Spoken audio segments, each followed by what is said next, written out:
नमस्कार बंधुरा आमार এই চ্যানেলে নতুন আরেকটি ভিডিওতে তোমাদের সবাইকে স্বাগত। আমি আজকে আবারো চলে এসেছি তোমাদের সাথে আরেকটি নতুন ধরনের রেসিপি শেয়ার করব বলে। তাহলে চলো রেসিপিটি দেখে নেওয়া যাক। আজকে তোমাদের সাথে সয়াবিনের একটি রেসিপি শেয়ার করব। তার জন্য আমি এখানে গরম জল করে নিয়ে সয়াবিনগুলোকে দিয়ে দিলাম। তারপর ঢাকা দিয়ে দিলাম। 6 থেকে 7 মিনিট ঢাকা দিয়ে রেখেছিলাম। তারপর ঢাকাটা তুলে নিলাম। দেখো সয়াবিনগুলো কিন্তু বেশ সেদ্ধ হয়ে গেছে। তারপর কড়াই বসিয়ে দিয়েছি, দিয়ে দিলাম সরষের তেল। এখন টুকরো করে আলু কেটে রেখেছিলাম, সেই আলুগুলোকে দিয়ে দিলাম। তারপর দিয়ে দিলাম অল্প পরিমাণে লবণ আর হলুদ।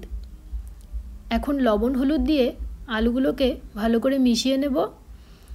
আর আলুগুলো যাতে সেদ্ধও হয়ে যায় তার জন্য আমি ঢাকা দিয়ে দিলাম। তো 5 থেকে 6 মিনিটের জন্য ঢাকা দিয়ে রাখছিলাম। আর ঢাকাটা তুলে তুলে একটু নাড়িয়ে নিচ্ছিলাম যাতে আলুটা পুড়েও না যায় আর ভালোভাবে সেদ্ধ হয়ে যায় আর ভাজাও হয়ে যায়। তো আলুগুলো ভাজা হয়ে গেছে, এখন আমি নামিয়ে নিলাম। আর তারপর ওই তেলেই আমি সয়াবিনগুলোকে দিয়ে দিলাম। তারপর দিয়ে দিলাম লবণ আর হলুদটা, কিন্তু আগে যে আলু ভেজেছিলাম সেই হলুদটাতেই হয়ে যাবে, আর হলুদ এখানে দিতে হবে না। এখন আমি সয়াবিনগুলোকেও কিছুক্ষণ ভেজে নেব। তো সয়াবিনগুলো ভাজা হয়ে গেছে, এখন নামিয়ে নিলাম। তারপর আবার তেল দিয়ে দিলাম কড়াইতে। তারপর দিয়ে দিলাম একটি শুকনো লঙ্কা আর তেজপাতা আর গোটা সাদা জিরে। তারপর দিয়ে দিলাম পেঁয়াজ কুচি।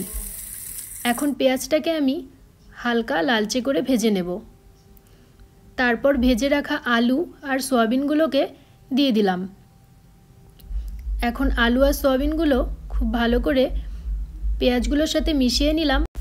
আর এখানে আমি মশলা নিয়েছি থেতো করা রসুন, পেঁয়াজ বাটা, শুকনো লঙ্কা বাটা, আদা বাটা, জিরে বাটা, মৌরি বাটা আর গোটা সাদা জিরে। আর এখানে আমি 2 চামচ টক দই নিয়ে নিলাম। এখন টক দইটাকে আমি ভালো করে ফেটিয়ে নেব। আর এখানে কিন্তু খুব বেশি পরিমাণ টক দই দিলে তেতো লাগবে। তারপর আলু আর সয়াবিনে আমি দিয়ে দিলাম পেঁয়াজ বাটা, আদা বাটা, জিরে বাটা আর শুকনো লঙ্কা বাটা। এখন আমি মশলাটা খুব ভালো করে মিশিয়ে নেব। সয়াবিন আর আলুগুলো তো আগে থেকেই ভাজা ছিল, এখন শুধু মশলাটা কিছুক্ষণ ভেজে নেব। তারপর দিয়ে দিলাম 5-6টার মতো চেরা কাঁচা লঙ্কা। মশলাটা আমি কিছুক্ষণ ভেজে নিলাম যাতে কাঁচা গন্ধটা চলে যায়। তারপর দিয়ে দিলাম অল্প পরিমাণে জল। জলটা দিয়ে দিলাম যাতে মশলার থেকে তেলটা বেরিয়ে আসে। এখন আমি জাল করে নেব। তারপর দিয়ে দিলাম থেতো করা রসুন। তারপর জলটা কিন্তু বেশ শুকিয়ে আসলে টক দইটা এর মধ্যে দিয়ে দিলাম। তারপর অল্প পরিমাণে জল দিয়ে দিলাম। এখন টক দইটাও আমি খুব ভালো করে মিশিয়ে নিয়ে কিছুক্ষণ জাল করে নেব। আলু আর সয়াবিনটা কিন্তু অনেকটা কষানো হয়ে গেছে। আর এখন আমি দিয়ে দেব মৌরি বাটা।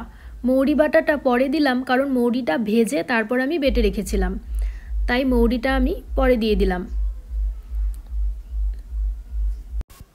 এখন এতে আমি দিয়ে দিলাম অল্প পরিমাণে হলুদ আর লবণ।